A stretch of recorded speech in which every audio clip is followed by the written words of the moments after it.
Video చూసే ముందు మీరు మొదటి చేసే పనే లైక్ సబ్స్క్రైబ్ అండ్ షేర్ చేయండి, లేకపోతే నేను మిమ్మల్ని తినేస్తాను.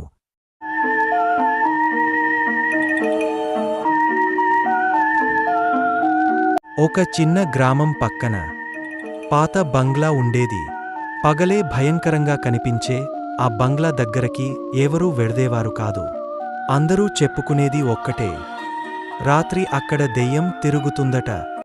ఒకరోజు ముగ్గురు స్నేహితులు ఆ బంగ్లా లోపలికి వెళ్లాలని నిర్ణయించారు. రాజు ధైర్యంగా, చూడాలి, నిజంగానే దెయ్యమా లేక కబుర్లా? కిరణ్ ఉత్సాహంగా, రాత్రి 12కి వస్తాం.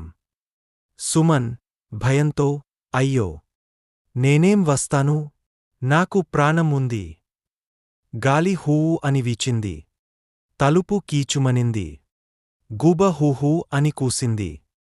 సుమన్ వణుకుతూ, అన్నా, వెళ్దాంరా, ఏదో వింతగా ఉంది. రాజు, అయ్యో పర్లేదు, ముందుకురా. రాజు గట్టిగా కేక వేశాడు. రాజు, ఓ దెయ్యమా, ఉంటే బయటికి రా. కిటికీ నెమ్మదిగా క్రీక్ అవుతుంది.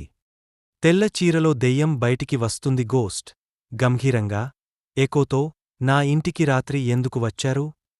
గోస్ట్ హఠాత్తుగా కోపంగా, ఒకటి చెప్పండి, నా ఫ్రిడ్జ్లో పెట్టిన ఐస్ క్రీం ఎవరు తిన్నారు? కిరణ్, ఓహ్ దేవుడా, దెయ్యమా, నీకు ఐస్ క్రీం అంటే ఇష్టముందా? గోస్ట్ సిగ్గుగా, అయ్యా, ఐస్ క్రీం లేకుంటే నేనేం భయపెట్టలేను. అది నా ఎనర్జీ. ఆ రోజు నుంచి ఆ బంగ్లా పేరు మారింది. ఐస్ క్రీం దెయ్యం బంగ్లా. పిల్లలు రాత్రివేర ఐస్ క్రీం పెట్టేస్తే దెయ్యం భయపెట్టకుండా డ్యాన్స్ చేస్తూ వాళ్లతో ఆడేది.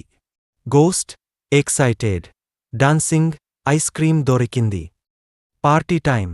అలా ఒకప్పుడు భయంకరంగా ఉన్న ఆ దెయ్యం చివరికి అందరి ఫ్రెండ్ అయింది.